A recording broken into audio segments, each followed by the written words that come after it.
Hello and welcome to a new edition of the Fingal's Cave podcast. In this episode, Ian talks to Charles Beterams. Charles is not only an icon of the Dutch Pink Floyd fanzine, but also an author, publisher, and operator of the world's largest webshop for Pink Floyd related items and memorabilia. Ian met Charles in London and they spoke for over an hour about his love of the band, experiences as a fanzine editor, books, and publishing work.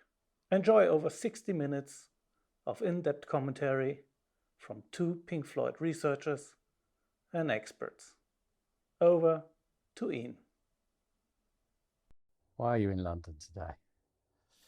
I'm in London because it's for me as a Dutchman, it's a very nice city to visit, of course. I know quite a few people living here. There's a lot of Pink Floyd history, of course, here in London. But the main reason is of course the two Roger Waters gigs at the Palladium these days, which brings us here for the second time this year, and we arrive here with like unreal weather now. We're sitting outside, we are enjoying the sun. Strange, isn't it? Yeah. I don't know what we're up to here in the UK. But it's I love those like Indian summers, as they call it probably here. So it's great to be here. Yeah. Got good tickets?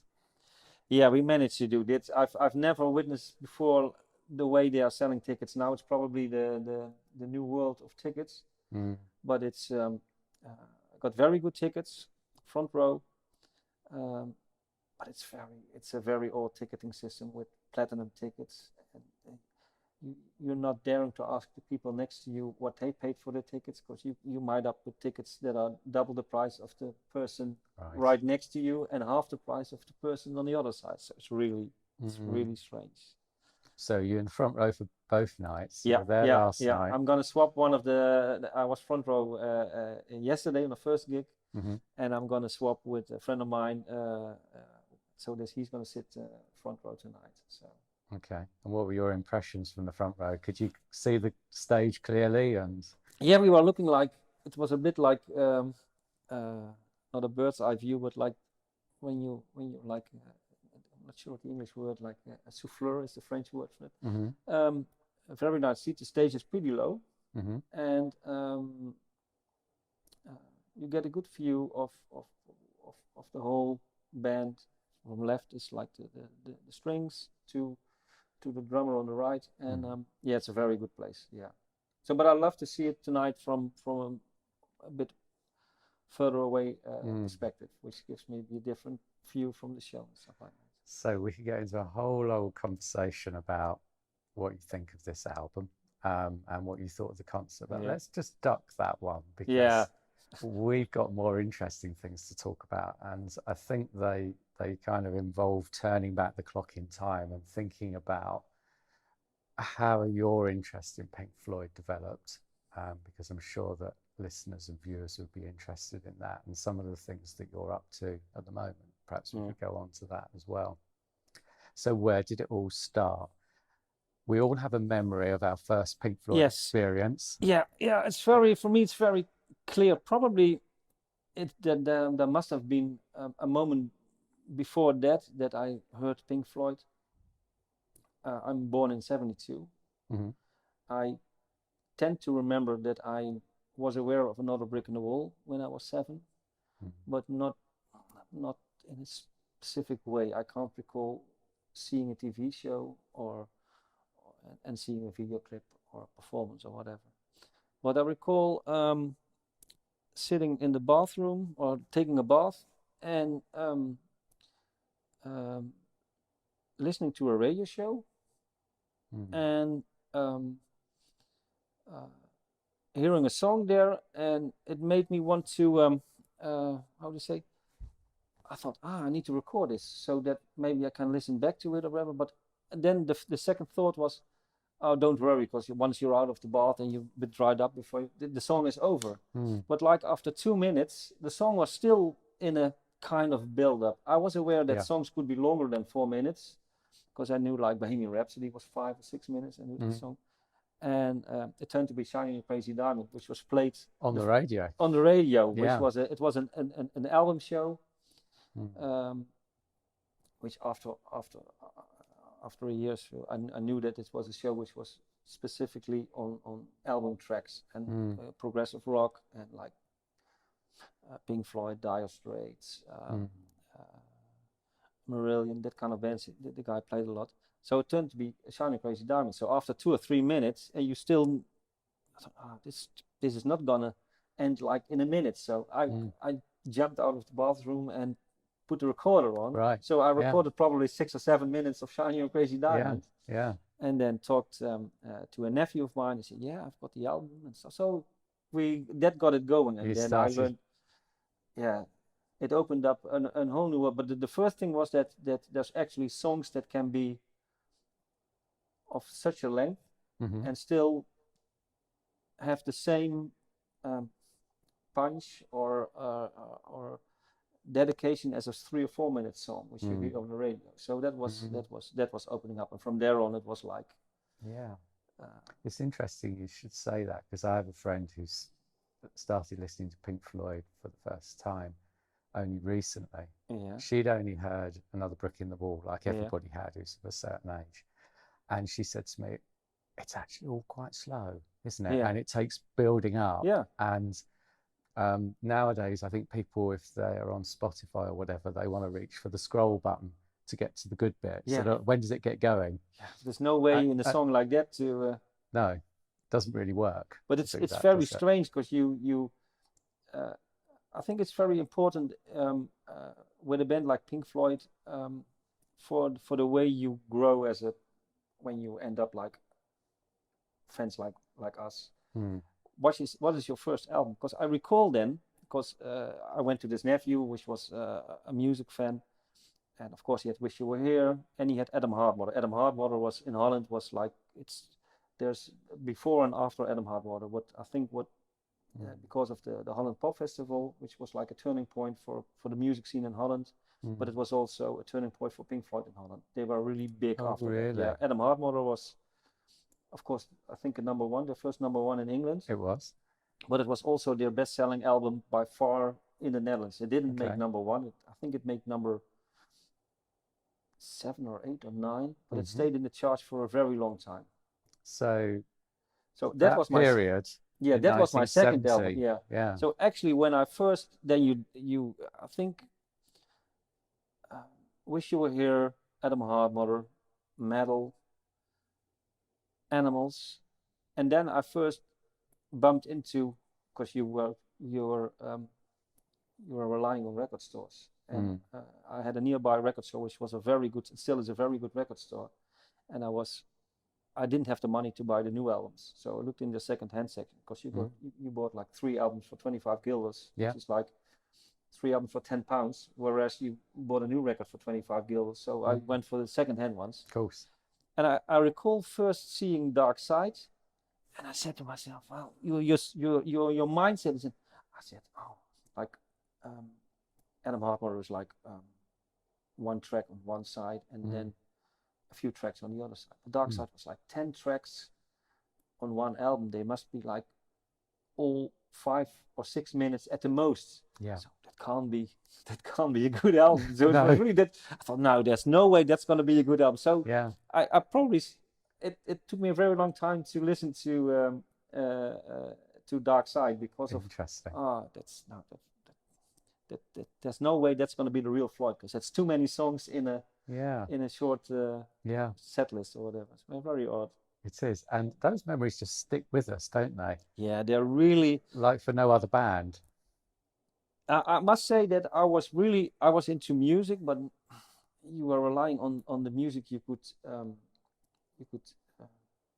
listen to. You didn't have Spotify. No. And I didn't want to go to the record store, and you have people like sitting there all day on the desk and listening to all records and then buy nothing or just one record. I didn't feel comfortable with that. So I was really trying to figure out, or friends who had tapes or listening to stuff like that. But it's really those early things, they set your mind. I was really into Lou Reed as well, and the Velvets. And that was later on when I started collecting. I was kind of in thinking myself, oh, either I'm going to collect Pink Floyd or Lou Reed, and then that was like already late 90s, and then Lou Reed came up with New York, which was his comeback album. I thought, now it's getting too popular, I'm stick with Floyd, and then it developed. That's interesting. So there's quite a journey there between the late 80s and the late 90s, and you're still not that serious about Pink Floyd by the late 90s. No, that was like late 80s then. It was late 80s, yeah. Because I was not really into collecting, but the record store, they had like bootlegs, and they had like these semi-legitimate bootlegs, like the red vinyl 10-inch Pink Floyd, which was seen in the shops, and they had like these Velvet Underground bootlegs, which were a bit of gray area stuff like that. Yeah. And I think boys like to collect, so they do. It's a habit, isn't it? Of course, you want to have, and you want to have something that your friends don't have. So it's a bit of a niche. But then that was a defining moment. Shiny Crazy Diamond. We went with school on in the last year of your like the school you visit when you're 12 to 18. Sure, it's all in England. Yeah, secondary school. Secondary school, you have like a week camp, and we had like an old ship we were on, and the guy who owned the ship, he was a Pink Floyd fan, and I hadn't listened to The Wall, and he showed me. He played The Wall, but he played The Wall live. I hadn't heard the studio album, but he played a bootleg tape of the live show. I was really impressed with that. Yeah. I thought in the end it's a bit odd that they play this new album, because I heard Not a Brick in the Wall. That was the song I knew, and the rest was new to me. So I thought it was a bit odd when I heard the tape. And I said to him, "Is this old? Did they just play this album? So they didn't do like Money or Us and Them as an encore?" Which is of course in hindsight a very stupid question, but I think. And he sent me the tape, and so I listened to The Wall. My first impression of The Wall was live, and the second one was studio, and I really had to. Yeah, that was a completely different. I still, I think probably like The Wall is probably one of my least favorite Pink Floyd albums, but I still like the live shows more than. And do you still have that tape? No, probably not. No. It wasn't a fabulous one that we all ought to get excited about. It probably wasn't. One. Most likely he bought it in Camden visiting. I was going to say Camden Town. It's the because obvious place. Yeah, it's one of those coloured sleeves that you end up at the end. You start Camden Station, and you end up. And you go along the right over the bridge and at the top of the slope. Yeah, Camden, and of course, is it the end of Portobello Road? Yeah. The market. Yes. Yeah. There was a stall there as well. Yeah. And then that switched to CDs. Yeah. You and I were probably walking past one another, looking at the same sections. Yeah. Back in the day, but it's great when you stayed in London for a couple of times, that you, especially, I think I tend to recall it from '94, that we went to see Earl's Court, like we were there for the whole series of concerts, and then like after a week you would see the first tape of because they were not only relying on supply of people and copying tapes, but they were also recording themselves. So that's, in hindsight, you probably could have bought there like a very low generation tape there. So they would have been, and they'd probably be okay, weren't they? So the guy at the top of the slope, did you know him? He was Dustman Dave. I didn't ever know his name until later on. I tend to be that he was more into reggae music and stuff like that. He had a big display of cassettes, didn't they? And they're all different colours, and you could sort of like navigate to the Pink Floyd section. I recall it was because we knew that it was illegal, of course. But he was there every time we were there. He was there with his stuff, and they kind of let him go with it. And did you then go to the bottom of the slope as well? This is I've come out of Camden Town Tube Station. I walked along on the right hand side. I've gone over the bridge, down the slope, down here, yes. there, and then you go to the very bottom in the corner. There was Jem. Did you know Jem? I'm not aware of the name, but there was a guy as well. Yeah, dark, black curly hair, quite a tall guy. But he's still in Camden Town. If anybody wants to try and find him, interesting guy. Used to work quite closely with Bernard White, who we've mentioned in this series before. Yeah. But did they have the same source of tapes? They probably duped them themselves, isn't it? They talked to one another. So one of the things that Jem managed to put out was, do you remember the Nebworth 1990 video with all of the content? Yeah, he was one of the first to get hold of that. So there was always these London connections, and you know, he'd say, "Oh, well, I've got this video you can have," and he'd just say, "Yes, please," and snap that up. But he used to have a whole stall full of really interesting bootleg LPs as well, which at the time I used to look at them and think, oh, that's far too expensive for that. It probably sounds rubbish. But now, seeing the prices for these things, I would bite his hand off. Yeah, but in hindsight, you would have bought like 10 copies of Point Me at the Sky, wouldn't you? For like 65p or whatever. Yeah. But the thing is with those bootlegs, that was like Shine On and that wall tape from this guy, which is like defined. That there was a story in a local newspaper leading up to the 1988 concerts, and there was a big feature in my local newspaper, but it was like syndicated. So I saw it later on in various Dutch newspapers. They had the same story, and it went back to. He said like, yeah, remember 74 when they played Animals live. So I went looking on magazines and I put out an advert. He described the 74 Ahoy Rotterdam gig, which of course never happened. No. He mentioned he meant to say 77. Yeah. Of course, little did I know then. But I asked around and I ended up with a tape from 71 Rotterdam. Nice. Which was of course the Ahoy show, which was the silver sleeve bootleg. But the thing was, I had this wall tape, and I must have heard of bootlegs. It was before I had the Velvet Underground bootlegs. I listened to the 71 tape, and I hear like, and I said, "What this is not a tape. This is a record, which is taped." Ah, yes. So then you start talking to people. Say, I have this tape. But it's copied from a record. Clicks and crackles. But then you go to the library and you see Pink Floyd's discography of records, and there's nothing like Live in Rotterdam in those books.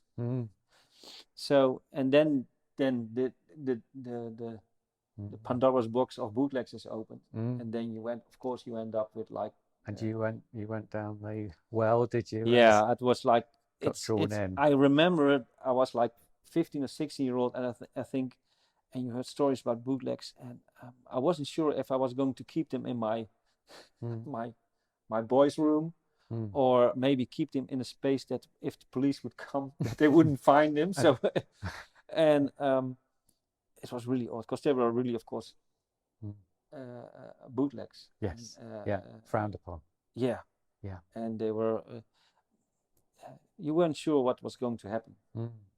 There was, of course, this gray area stuff. You think that you dive into the underworld, and which of course is not, because like they go up in the upper world. But so winding back a little bit, so you've discovered the albums, you've been to concerts in the late 80s, and then in 1994, would I be correct? Yeah, I went to the Nijmegen show, 89, when I was 17, and I went to Berlin in 1990. Oh, I see.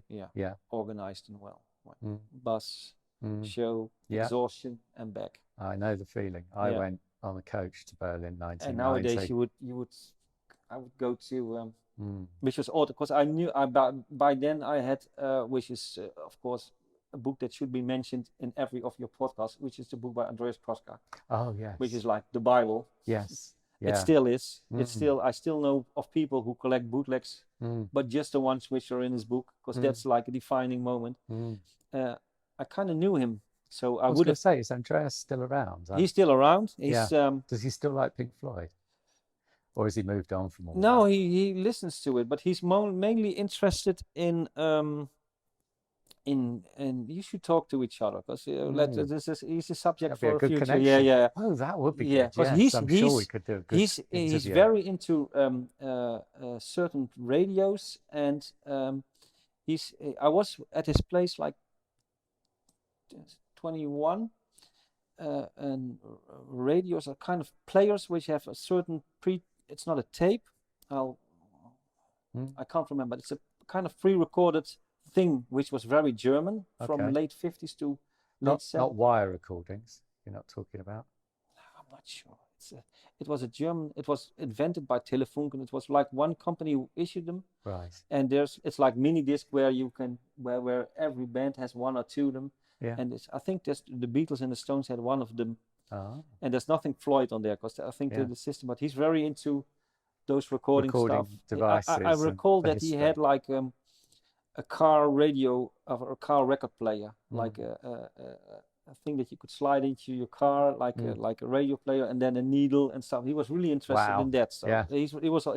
He worked at Telecom, the Dutch German telecom company. So he was really into technique and stuff like that. I think he'd be a good interviewee. Yeah, good so he's still around. Yeah, you've gone to concerts in the 80s and 90s, and then things start to develop. Because I know you obviously now as somebody who, would you call it your job? Is Pink Floyd, or is it part-time job? My one of my daughters who likes to make things clear for herself. Yes. Says my mother, my wife is working at a electricity company as a manager, and she says as a mama works this, and daddy makes his money with Pink Floyd. Yeah. So that's and in a condensed way it is. Is that it's your main income? Yeah. Well, I had a record label, still have a record label, so I did some. And just for anybody who's not clear, you've got a website that people can visit. Where's the website? Floyd Stuff. Okay. That's How long's that been going now? 25 years, I think. Really? I registered it I think in 98 or 99. Okay. And what's on floydstuff.com? Yeah, anything Floyd. Anything. From if I would have a spare ticket of tonight's show, or probably the VIP bags of Roger Waters' Tonight Show will be there in a couple of weeks or months when I've got a spare one. I stopped buying records. So the problem is when you collect a band and you sell stuff by that band, things are going to get difficult, because it's like being an alcoholic and opening a pub. Right. Yeah. You'll be your own best customer. Yeah. So I collected things, records, and mainly records in the 90s. Okay. But when I started my company, which is Crazy Diamond, which the name I wouldn't have chosen for that name because it's too obvious, Pink Floyd. But the guy who I started this company with in 97, he had a shop which was called Crazy Diamond, so we lifted that name. He was a big Pink Floyd fan. We met each other somewhere mid-90s. He'd seen Pink Floyd with Barrett. Lucky man, but he's also seen The Who in '66. Right. Stuff like that. So Jimi Hendrix. Wow. Stuff like that. And did he take a camera? No. He was just another one. He was visiting bands and chasing girls. Goes. So that's a good. He's got good memories, well. which is probably more to. No, he didn't tape anything. No photos. No nothing. No. And so when I started with the company, I decided to stop collecting in a way that I only collect. I buy stuff when I want to use it for a project or whatever. And now with books, I now and then collect stuff or buy stuff when it suits. So you've got two threads. You've got the stuff that you buy for your research side. And but I'm not selling only Pink Floyd. I do a lot of Pink Floyd. Pink Floyd is my main band, but I sell anything. If someone offers me a David Bowie collection, I'd buy it. Okay. So. So in the Pink Floyd terms, there's plenty for sale always on your site, I've noticed, and you have quite a good tendency to turn up some pretty obscure stuff and some pretty interesting stuff and some quite high-end items as well. Where do you tend to find these things? Are you scouring eBay or something obvious like that? Or I do, of course. Another method. Of course, it's like I always say the way to make money as a record dealer is you're using the friction in the market. Because if a market is completely transparent, then every everyone who offers records or memorabilia finds his customer in an easy way, but the market is not that open. So I used to do is buy bigger collections, so people who sell the complete collection, which now and then happens. And sometimes you're just plain lucky that people come to you and say, I want to get rid of stuff. And with records, people more or less know what they're worth. But with memorabilia, it's more difficult. And it's more, of course, records is more defined because people have lists where I've got like 40 copies of Dark Side and 20 of The Wall, and I got a few singles and I got a few tour programs. But when people have gathered like paperwork over the years, and then it goes into my territory because I keep everything on paper. Specifically if it fits like in an A4 format, then smaller one. Posters are a bit, I have no problem selling these because unless they're Dutch, I'm willing to let them go. But photos, tickets, but especially like small notices, people who've scribbled old leaflets, stuff like that. So that's an interesting division you've described there. So you want to keep the Dutch stuff for yourself? Because obviously I'm doing books. What I did when we go back to the early 90s, because it's we were probably from the same era. I'm a year older than you. Yeah, the thing you know, and people can't, because you use Google now or whatever, but information was really hard. You needed to go to. I was probably lucky to find Andreas Kraska's address at the time, maybe Brain Damage or Amazing Pudding or Oldie Marked or whatever, but you needed to be lucky to find things, and magazines weren't available in my town, music magazines and stuff like that. So it was working the way around to get information. And what was in hindsight a very smart move is that I started a fanzine. I've obviously seen the Glenn's one. I've seen Amazing Pudding, which I liked because they gave me a lot of information, but I wanted to do something Dutch. In Dutch. And I thought, let's put out a fanzine. We are with 3 guys. We had little knowledge. And we thought, we can fill one, and then maybe people will read it and say,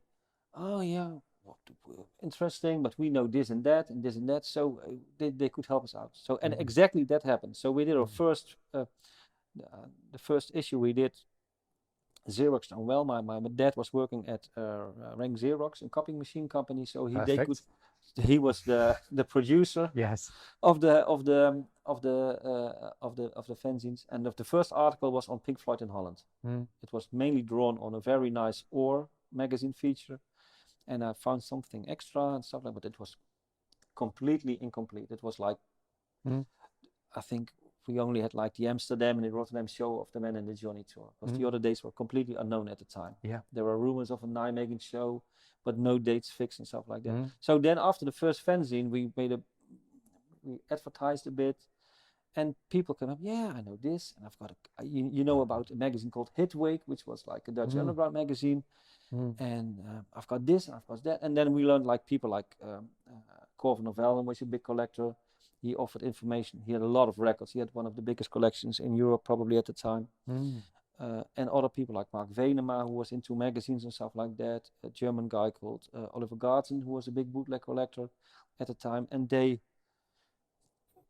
actually started to build your own web, basically, didn't you? That's what happened. And you put a marker down there. Yeah, because and still I'm not. I think the English magazines, they had some contact with Floyd. It was always a bit vague. They were kind of endorsed by MK and Steve O'Rourke, and sometimes I think they got some information, but it was always there was friction there. I think with Floyd, of course, there was no reason to get involved with fanzines. There's nothing. But I think even for the other way around, for fans, unless there's no real need to involve any of the Floyds. You enjoyed your independence. I still do. Yeah. And I think that once you get inner circled, then it's very hard to do what you do. You get too close. Yeah. And I think that and I must say, one of the people who really finds the balance very well, I think, is Matt from Brain Damage. I think he's close with most political fractions, and he's maintained, I think, it's a wonderful website. He's as and some people will want to discuss it, but he's really trying to find a middle way in all the information and doing it for 25 years. And I think he succeeds, doesn't he? It's still something that I would. Yeah, he was there yesterday, and he once a week. Yeah. I saw he did a write-up, which I but read very no spoilers. He will probably write. Yeah, he's. But we're going to a concert tonight, and now we know what we need to do with our phones, and that we better switch them off, because otherwise they're going to be heard ringing during the quiet passages. Yeah, I had someone behind me with his phone ringing like every 5 minutes. Wow, and, that would be annoying. But it's information is, of course, is and it still is, because with recordings and with if either you're more on the audio side of things, there's people very into the video things. I'm more of a paper guy, and I focus on that's you stick with someone, and it's something, and that's for me, that's the Dutch gigs, because there were, of course, it was heaven. The Dutch gigs in the early, especially when I'm not really interested in the dark side, Wish You Were Here, Animals era, War era, because that's all covered, and they didn't play much in Holland in those days. So, so which years interest you most? 68. 68. 68 is my year. 68. That's by far the most interesting. 67 we know with Barrett and stuff like that, but you know that 69 you're falling away a bit. No, 69 is, but it's still there. But 68. And 68, like the fruit is coming off the trees, and 69. But in 68, they start with like a band in a complete mess, and I can only imagine what it was like to be in a band like that, because you knew that you had it all, like a summer ago, and you only had like one single which didn't make it. I think at some point they must have thought, this is going nowhere. I think we have to credit Roger then, that he was pursuing things that he was pushing, and he thought we have something there to keep it going. But they weren't doing that much in England as well, because I think like the UFO crop was no longer there. A lot of venues were not longer interested in Floyd, so they went in despair. They went to countries like Holland and France, probably skipped across the sea and played gigs. And just very much a transitional phase. I think that's interesting. But I think then you can see that a tour like the is it the Whit Sunday? No, it's the Easter tour in Holland, Easter 68. It's still a mess. A mess because people don't understand it. Yeah, a mess, like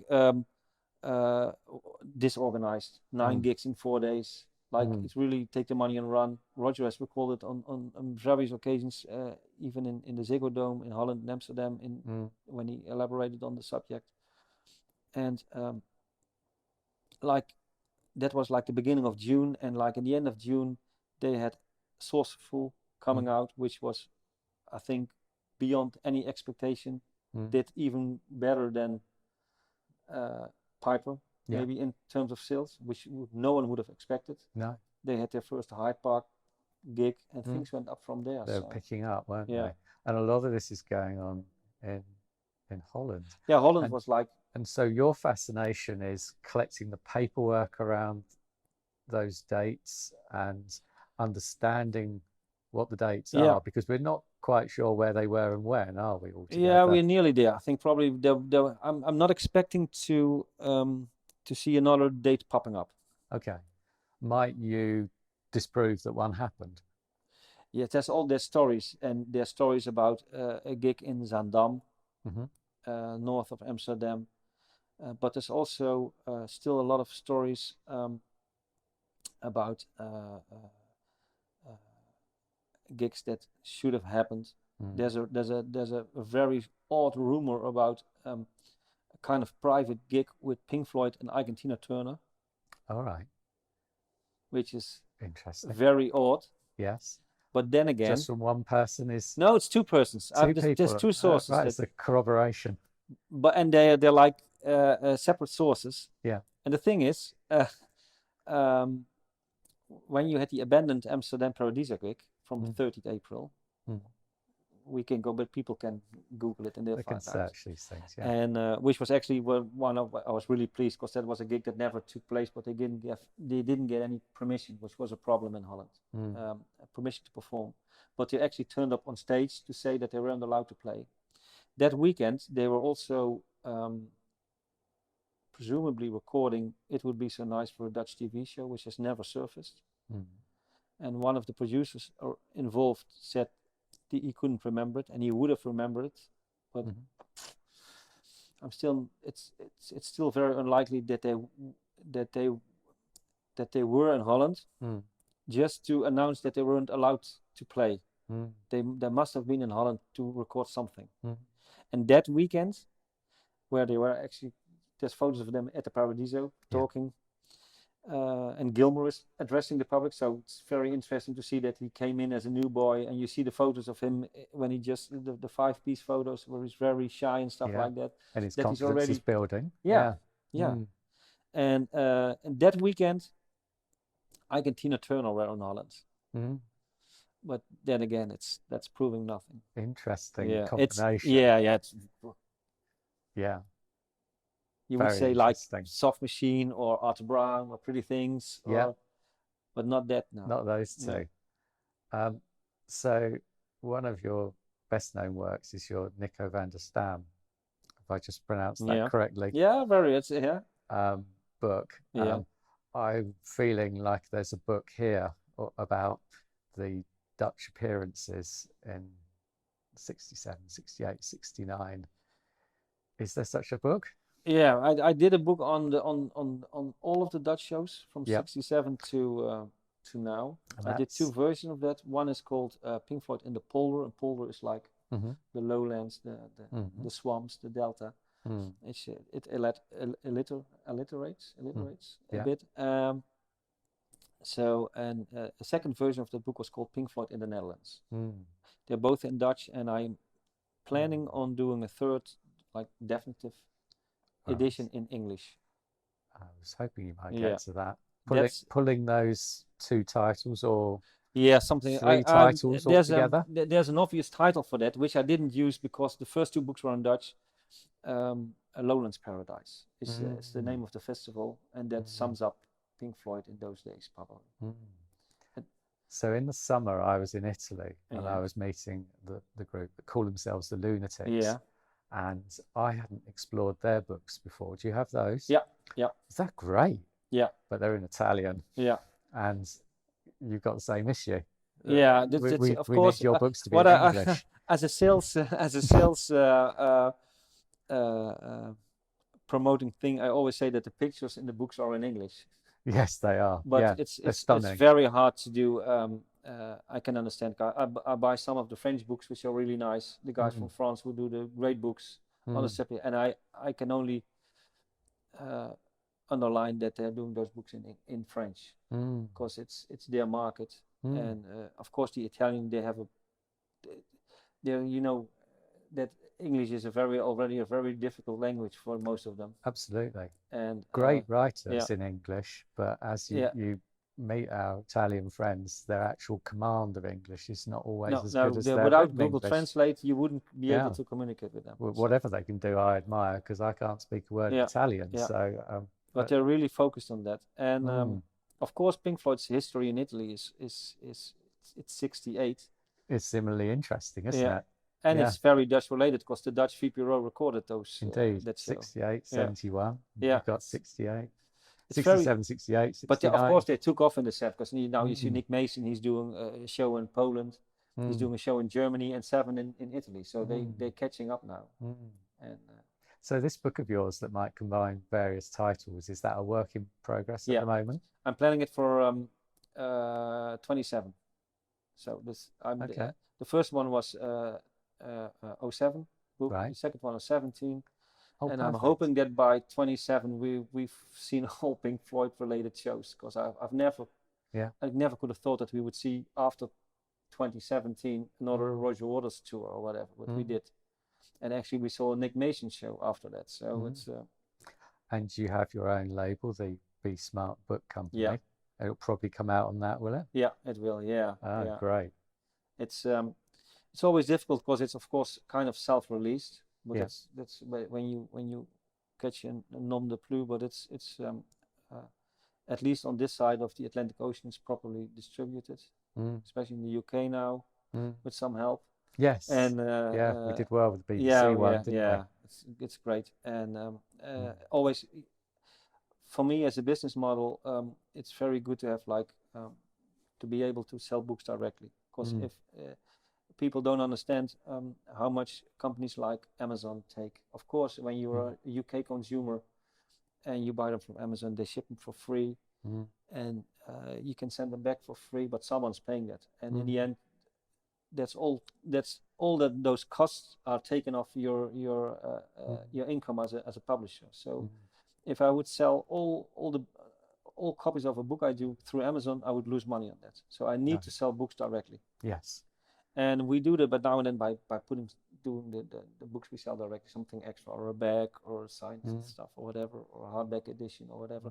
So, but proper distribution, of course, is nice, and especially not for the Amazons, but we're very privileged to have a UK distributor who gets books in the shops. Yes. Because you want to have that experience, what we had in the 90s, to go to a shop unaware and then see a book you don't know about. Because you know probably that Roger Waters has a new record out, but you're not always aware that a book is coming out. Indeed. And I love to be that your shop owner who knows that you're a Pink Floyd fan says, I've got something for you which is new, you probably don't know about, and you really don't know about it, and it's a book or something, or even a record, but with record it's more difficult now. And the younger generation yearns for that experience, just like us older people. What we experienced back in the day with Kraska, I'm fully convinced that your book on the BBC, it's opened up a complete new world for a lot of people who were not into the subject, and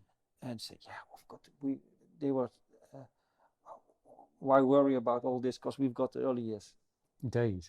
And it's only only a start, and it's not even a start, it's a full start. It is, yeah, it's a bit of a flop, isn't it, sadly. Well, one of the things that we greatly appreciated about working on our book with you was the actual expertise and critique that you brought to our text, because we needed an outsider. Yeah.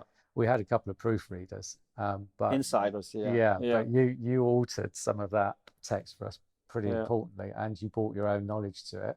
And of course, I've also got one or two of your recordings even. I was surprised, because you had a little snippet more of John Peel, and that's that collaborative method that I think that we've been talking about here, haven't we? Because drawing it together a bit.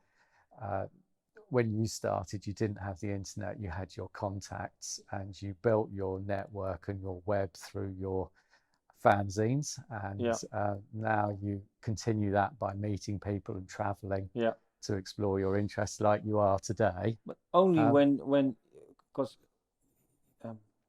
you have information, I have information, and only when you get those together, you can see another dimension. See, okay, with for example, I've got this announcement of this gig, and you have a recording, and there's something peculiar at that recording. Yes. And you're not sure about the date of the recording, and I can back it up with paperwork, and someone else who's really into like Phil. I think in the end, of course, it's the BBC book has like two sides. Yes. And the people who probably from a tape perspective will read the book from the first time, he will maybe skip the pages of Phil. Yes. But once you've read them, I think they're probably one of the best pages on Pink Floyd ever written. And I'm not exaggerating. I agree. I know I'm biased, but I agree. Yeah. I'm pushing Phil to to do more of that. Yes. And his time is very limited. Indeed. Because of his work and family. But he writes more eloquently than man, just about it anybody opens on up. the subject. It's like he's like deciphering, and not in a way like this is related to that and that, but he's really he's opening up the songs. And giving just completely fresh insights into it, and which is what we're all looking for all the time, aren't we? And something new. We need books then. Yeah. Sorry for knocking on the table, but we need. The thing is, we do. Internet is nice, but internet is like, it's like when you go to when you have 10 people in a row, and I say something to you, and you have to say that the information is. But once it's on a book, you can challenge it. You can, for a future book, you can say, okay, they wrote this and that on that tape. They made a mistake, which is fine, but you can correct it. But you have a point of reference, and even you see it with Kraska's book and with your book, and only a few other books. They stand the test of time. And things could change, though. I mean, thinking of your book coming out in 2027, by that point, we might actually be at risk of your book being snapped up by AI and then appearing on the internet. Did you read the other day, like I did, about Rob Chapman's Irregular Head book? No. Has been swiped by an AI bot, and chunks of it are appearing. So, like in a way, which way? Not with his permission, obviously. Altered or no, just grabbed and shared in that way, because people are setting these systems going on text, and it's a risk. But it's still. But you mentioned the Nico van der Stam book, which was a photo book, and there was still some historic context in it, because it outlined. We tried to fix a date for the Piccadilly Circus photos. Indeed, I remember that. Yeah, which was people looking at clocks and adverts. Clocks and suns. The angle of the sun. And then and then back to the archive, because there was a file of the guy who did all those photos, Nico van der Stam, of course, and he had his photos organized, and he had numbered them, this folders, and the folder before it was like Cliff Richard doing a thing in London which we could date, and then afterwards there was a photo of a poster of a Cream concert, so we narrowed it, and I again had this discussion with Ed Paul, who's doing something for a future book, and which we still came back. When you find that, okay, we're narrowing down those photos, and it's still odd that there's no public Pink Floyd archive available, which would nail down those things. But the thing is then. Those photos, they're turning up all over the place, aren't they? Yeah, it's the archive, which holds Nico van der Stam's complete archive. He shot about 500,000 slides and 500,000 like black and white photos, and it's like it covers like all of the great. It's the Stones, Bowie, Hendrix, 60s, but also like jazz gigs, all the big jazz names. All the big Dutch artists like Golden Earring and stuff like that, everything's in there. But slides, the quality of the slides goes down. They need to be scanned, and it's expensive. Yes. And the Dutch government doesn't want to spend money on stuff like that. Okay. And they of course, I paid for the photos, but when you see the work they are doing to get those photos preserved, you can see their yearly financial reports. And the nature of the internet is that people just want to grab things, don't they, and pass it on. Because I remember one of the most striking images, of course, for your Nico book is that front cover photograph. It's great. Yeah, I think you had some work on that done, didn't you, to make that as good as it is. It really pops. I'm using the help of Carl Glover, which is my main designer for Tone Float Records, which I have. And he's amazing. He's amazing on that. He's a very good designer in my opinion, but he's also very good at cleaning photos, cleaning in a natural way. And he did a great job on those. You surround yourself with some people who really. And you know see, of course, that the photo is turning up now. Of course, legitimate in the Sid Barrett movie. but it's a classic photo. It's color. It's but of course, and you see the problem with these photos. They're square, so they will end up on bootlegs of our Italian friends for the next 25 years. So you get and they're not connected to performances, so they will be used for any kind of sessions or shows from Barrett era or not Barrett era. For ages. And you've served it up in a beautiful book for people to just pop it was on their really scanner. I was really that I thought that the book did well. Well, we broke even on it, and but like that you share the photos and not always pay for them. Like sometimes Sid Barrett's official pages, they share the photos, but they always mention the book. And that's welcome. Yeah, well, not that once it's posted, I'm going to sell 10 books, whatever. But the source is known, and but people just, that's the internet. They just share photos. And I think it's probably only to raise their own profile. So I'm sharing these photos, and I said to the people from the archive, said, what are you going to do about it? I said, we can't afford a lawyer to because he's having a day job. And I contacted a few because, like, within days of the book was published, like there were Instagram pages or Tumblr or whatever they called, with a complete book. And I messaged a few of the guys. Said, what's going on there? Yeah, I paid for the book, so I'm entitled. Well, hopefully not too much more of that in the future. No, but it's inevitable. The same with your book. I'm sure you don't mind anyone using the information, but use it as a further reference for further investigation, and mention Priston and Salate, they write that. Find me the rest of the Radio 1 Club recording, please. I don't like that. Or get me a full copy of the 1971 in stereo. But the problem in the end is because when there's no reason to do any of those books because people are just copying them. There's no reason to do any, because I will probably not be doing any more photo books. I love doing books. I was going to come on to that.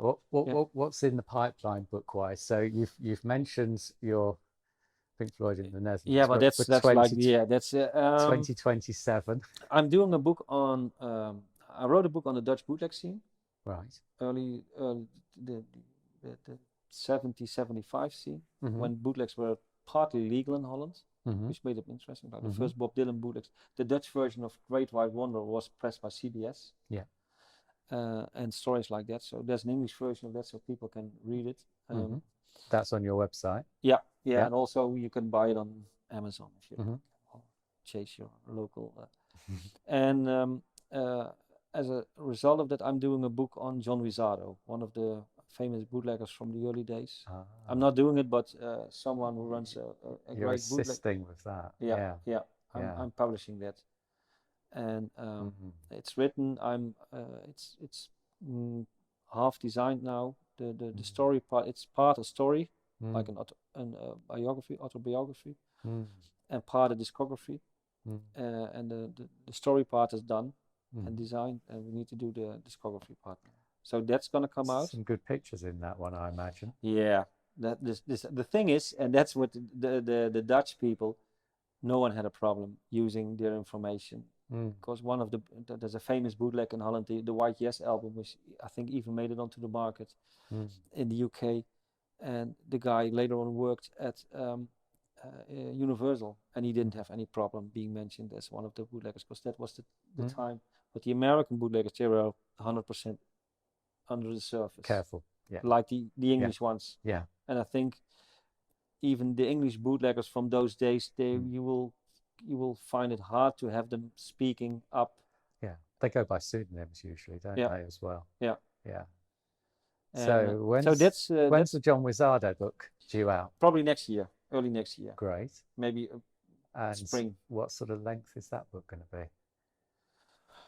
Similar to our BBC one? Yeah, probably, yes. That level of detail. It's gonna be more, not square. Right.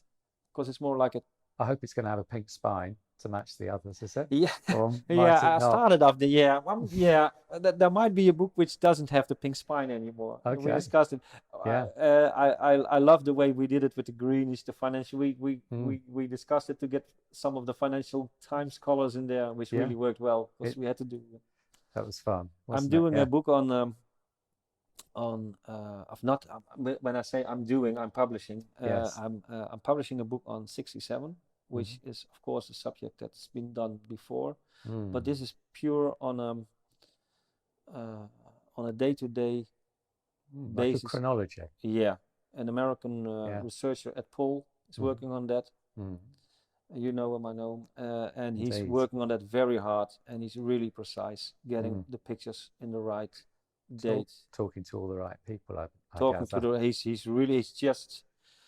just writing them, and you end up also talking to the wrong people. But well, you've got to go through that first sometimes. yeah. So that's gonna be one of those books that is not for everyone, but it's gonna be.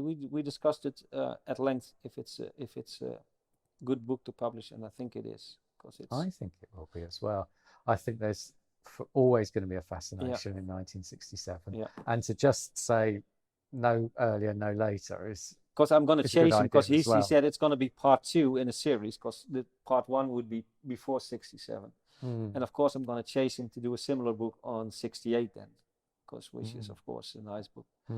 I'm trying to do something on 68, the Dutch Easter tour, smaller book. I did some smaller books on Dutch shows. Okay, and that will be penned by you, that one? Yeah, because we've got something, we discovered something in those tours which might be interesting for the people to know about. And but I'm thinking doing that in English then. Okay. Because that's I did a few books on the 88, 89, 94 shows, but it was like a kind of belated tour program for the Dutch shows, which was in Dutch, small run. If my maths is correct, we're on 4 books so far. Yeah, but it's a long time. I'm not doing this in here. And when might the 67 one come out? Have you got a goal with that? Next year. Oh, great. Yeah, it'll probably be finished by the end of the year. Of course, it's going to be a lot of work to get all the pictures credited, but he's you see that a lot of and that's when you got a researcher like Ed. He's also helping out a lot of the people with their own archives. So a lot of the photographers, they don't have a clue when their Pink Floyd photos were actually taken. And Ed's helping them out as well. So in return, it's easier to get photographs and additional stuff. Yeah. But of course, just thinking I might have some photographs for him. So yeah. You might be interested. I'm going to be one of his proofreaders. Of course, but there's try and add some detail. It's ads, it's reviews, it's stuff like that, and it's going to be probably start of a series then. Not sure if when we do one of those books in every 2 years, we'll probably not end up in 94 or something like that. Maybe. Yeah. But you'll see the sales drop. It's like we do it like the Agostini way. You get a binder with all it with all the room for all the books. Yeah. I'm also doing, which is of course totally different, because we tend to focus on 67 and 69 and 73, but there's also I think there's also interesting stories in the late 90s, of late 80s stuff, in the post Roger Waters stuff. There's been a couple of books on Venice, and Venice 89, Pink Floyd wise. Yeah. And it's interesting from a Dutch perspective, because there was a lot, the company who filmed it was Dutch, production company. And the actual director, he passed away earlier this year, but I spoke to him, and I spoke to a lot of people who were involved in the production. And I was able to obtain over 300 negatives from the whole setup of the Venice show. Yeah. Which included like the whole build-up of the stage on a pontoon, and then dragged into the harbor and stuff like that. So we're going to combine this. I'm doing this with an Italian guy. He did a book on Venice earlier, which is pretty Italian, so a lot of colors and a lot of Italian stories, stuff like that. So we're doing an English edition on that. Wasn't much fun being in the audience in Venice, I gather. very tight, and if you stood up, you couldn't sit down again. Yeah, but imagine like when you went to a venue. I've been to Italy in '94 with Floyd, and it's like there was a queue before the entrance. It was like, in my mind, it was like, you've ever been to Italy for a show, Pink Floyd show? No, I haven't. No. It's like, you imagine it's like 200 meters wide. People standing there, and the Italians, you know how they are. They're passionate. And it's like there's full blown. So, and then the doors open, but it's not like 200 meters wide of doors open. And now there's like 3 or 4 doors open. I've never been that cramped like I was there. But you imagine in a stadium, there's always room on the sides. You can, when it's crowded, you can go elsewhere. But in Venice, like, there was no gate. There was just a canal. Yeah. So, dangerous. That no one has died there. Actually, the producer, I spoke to him. He told me, which is a nice, interesting story. You see on the videos that there's a lightning deck right from the stage at the Venice show '89, and they were sponsors and stuff like that. But the idea was originally that, like, just before the gig was going to start, this pontoon or whatever, like 100 feet long, with all VIPs and stuff like that, would be dragged right in front of the stage. Right. So that they would have the best view and obstruct the rest. So in the end, it was decided that was a no-go, because also for the TV show, it would have meant that it wasn't a great sight when you have like VIPs drinking in front of the stage. Yes. And so what they did in the end was corruption and stuff like that. They kept it right from the stage, but the problem was then all these VIPs, they couldn't see the show. So the production company installed a couple of televisions on the pontoon for the VIPs to watch the show. They were so the director told me that he after the show he was going to, because they were all transporting the stuff on the pontoons and stuff back to whatever they were. So he said, I was going to get those televisions back to my own production pontoon, and he got in between those pontoons in the dark. And Pink Floyd's security guy, Barry Knight, called Barry Knight, he saw that happening, and he rescued Harry the Winter then from drowning. Yeah. And there's a Dutch TV show which I runs for 30 years, and they once interviewed this producer, which is a famous producer in Holland, was a famous producer, and they also got to speak to Barry Knight on this event. So it was interesting. So that's all those little stories which that's it, and it can be easily overlooked if you just concentrate on the earlier years, couldn't it? No, I think of course we need to see things in perspective. I would love to see like Rogers having a girl around for shooting photographs for promotional purposes, but she must have shot, like, because there's a lot of stuff happened over the last few years with the tour. Like the German tour this summer was not really without any hassles, and that would have made that I'm sure that they could make a beautiful book out of that. Photos. They could. Yeah. They shouldn't just be filed away, should they? And there must be so much still out there. With annotations, or maybe Roger or people involved in there could write stuff. So, coming back to books, are you always on the lookout for a new angle? Or no, I'm not looking. Yeah, but they might come to you. Yeah, they might. They come. Yeah. Because I wondered whether one of the impacts of this interview might be somebody listening or watching might think, do you know what? Yeah, I've got something, either to contribute to a book, or they might even think that they have their own book up their sleeve, perhaps. And you welcome that sort of contact? Of course. Yeah. Of course, it's also I'm not going to work with anyone. No. So there's there needs to be a click, or you need to be, because it needs a lot of you were aware of it. It needs a lot of communication before you get a book done. And once communication is already difficult, there's no way you're going to get a book out. Yeah. You must, and there must be no hidden agenda. Because when you as a I point you as a writer, when you as a writer have a different agenda than I have as a publisher, some things go wrong at some point. it can go So wrong, that must be can't very it? clear then. Yeah.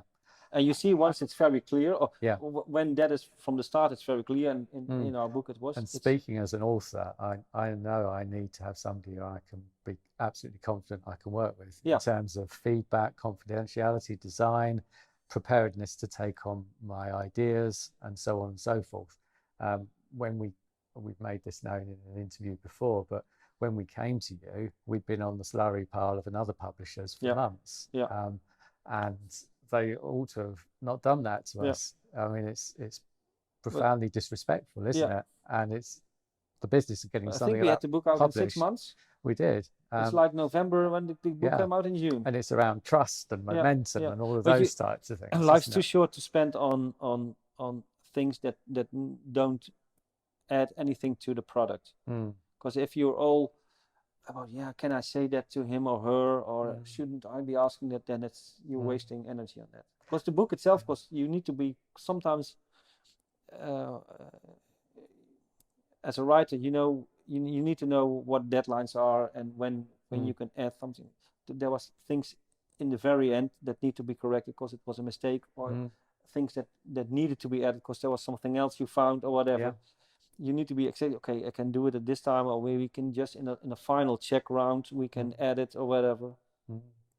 Well, we found out some stuff since we published, of course, and somebody came out of the woodwork who'd worked in the BBC archive, was giving me a load of information. So I think we'll be in touch. Yeah, I'm sure we are. The second version. No, but it's fun. It was fun to do, and I think people will enjoy it. And it's a bit difficult with a book that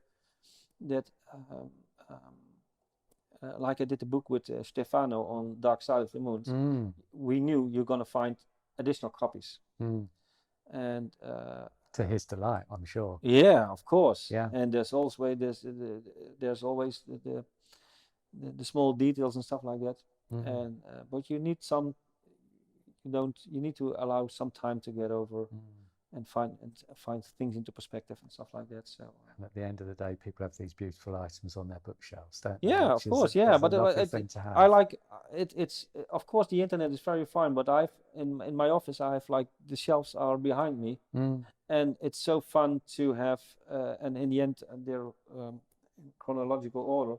So in the end, when the books are out. And it's so fine to have that you something pops up in the mind and you go, I can find it in that book, and or it's in my 71 folder. I'm sure I have it there. I can look it up, and it's perfect to have it on paper. It's not very environmental. No, but you're being respectful as you do it, aren't you? Yeah. And they're short runs, aren't they? Yeah, that's what. But of course. If someone comes up with a very good idea, which is I love niches, like small subjects, but if someone comes up with,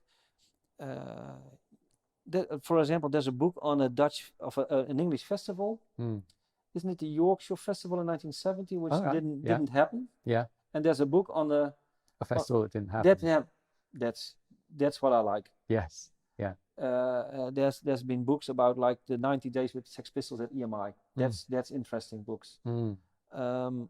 If someone comes up with a very good idea about a specific gig, or even like even an event during one gig or one point, and it's a book that could be if we think that there's 200 or 300 people interested in it, we can do a small book, and it's and then it lives on. That story lives on. Yeah, that's the idea. In a tangible way. Yeah. Another way to do it is by way I thought about it by doing a kind of new fanzine, like do one-off issues on a subject, because there's a lot of stuff, but then you spend a lot of time, and it's a magazine. It's paperback, and I love like hardback books and bound to. So in the end, books work better than doing it right. Yeah. Well, it's been great talking to you, Charles. It's been a pleasure, Ian. It's been very interesting indeed, and lots for people to look forward to here. Yeah. Books, more books, and some titles that have been out already, which you can find on floydstuff.com, as you explained, or elsewhere. And it especially when you have those books, not only mine, but it's good that when you write a book, it makes you let's listen back to that. You can listen to the same music you've been listening to for 20 years, but with other ears. And that makes it interesting, because you see the connection between stuff, and then there's new worlds to explore then. And that's what this series is all about, is new perspectives and looking at things in a slightly different way sometimes. And you've certainly achieved that for us today. Thank you very much. Thank you. Thank you. That was Ian talking to Charles Beterams live in London in October 2023. Thank you very much for listening or watching. Please do not forget to subscribe not to miss any upcoming episodes. Thank you very much. Bye bye.